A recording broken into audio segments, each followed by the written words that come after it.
Today, we will be dealing with cell, a biological cell. Sorry, the PowerPoint has been quite disturbed.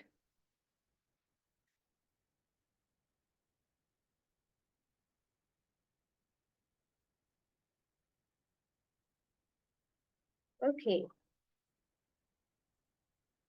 Cell is the structural and functional unit of life. You have heard it several times.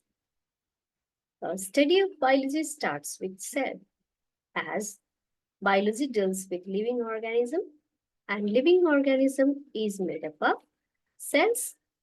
Hence, the cell is defined as the smallest basic unit of life that is responsible for all the life's processes. That means cells form the structure and cell does every work of the body or the individual. Hence, it is the structural and functional unit of life. First discovered cell was cork cells, and it looked like bricks jointed together, and which was first seen under the microscope of Robert Hooke. Hence, he said this where uh, he did not said that these were cells, but they were compartment-like structures. Later on, several scientists worked upon the structural functional unit of life or the basic unit of life, that was cell. Hence, cell can be defined as the building block of life as well as structural and functional unit of life. Organisms may be unicellular or multicellular, or any living organism may contain one cell in their body or several cells make the body of any living being.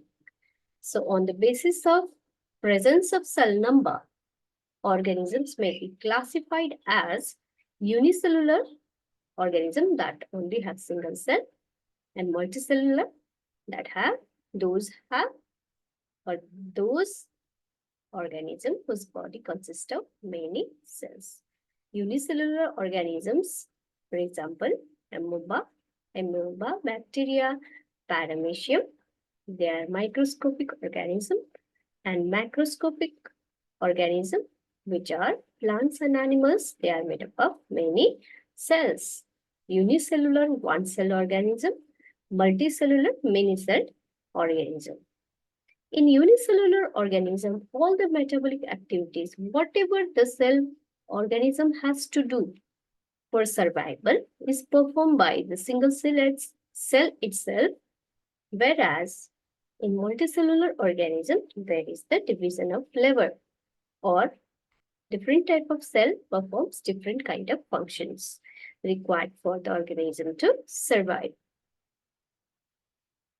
So, cell, basic unit of life, was first discovered by in the form of cork cells by Robert Hooke, but later on, several scientists discovered other cell as well as cell organelles.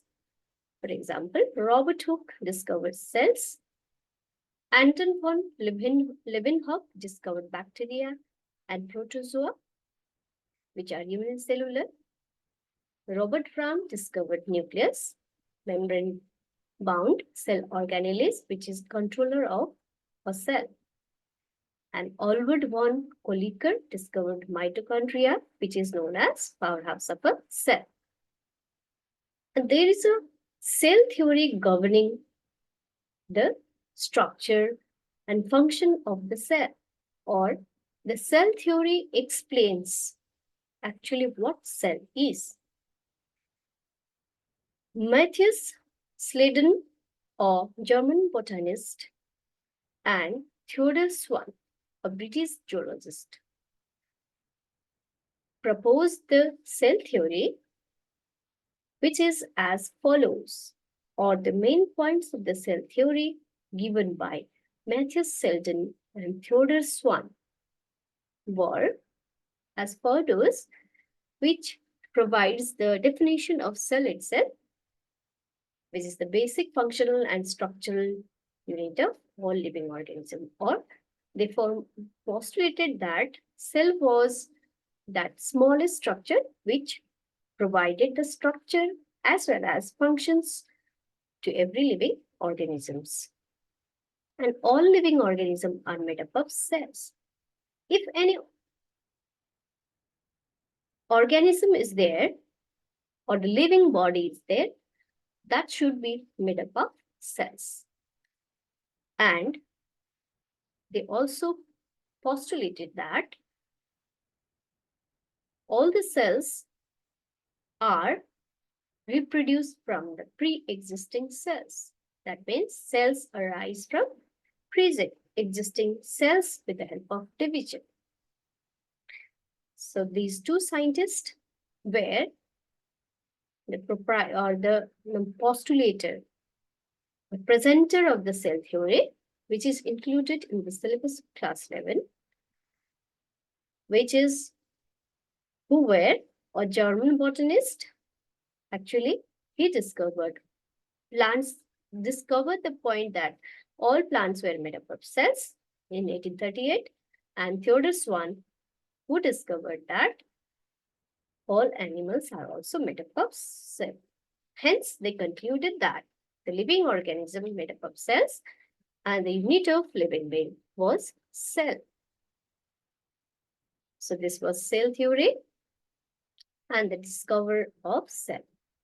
So on the basis of presence of true nucleus or the membrane-bound cell organelles and absence of nucleus and other cell organelles which are membrane-bound, the cells are classified as two types.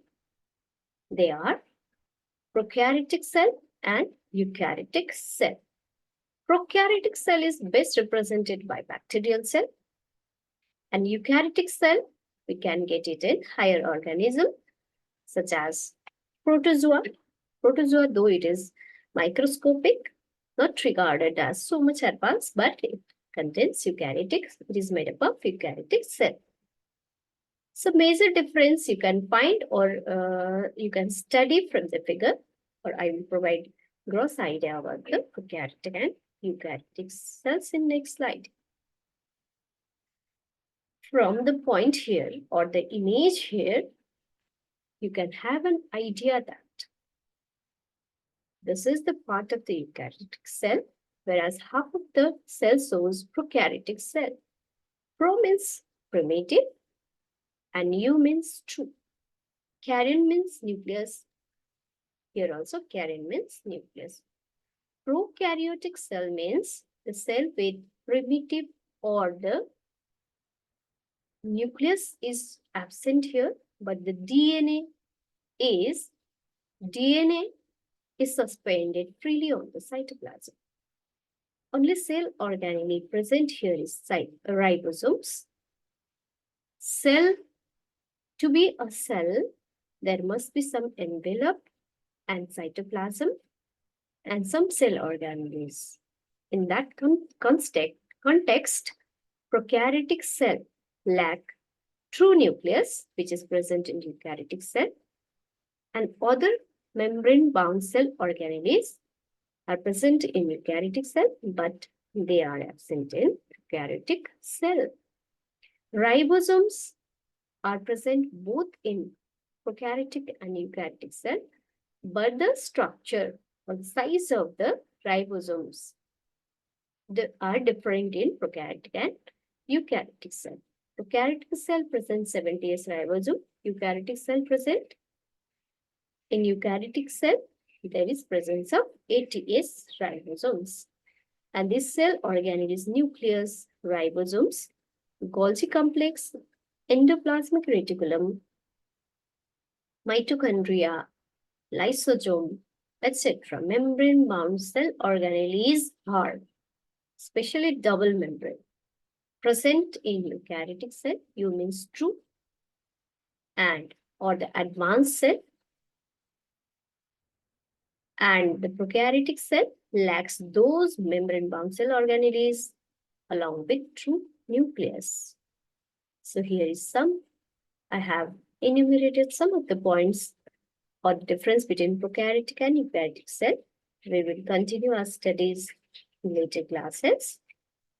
As cell is the foundation of the study of biology, we have to start our study with biology. Thank you very much.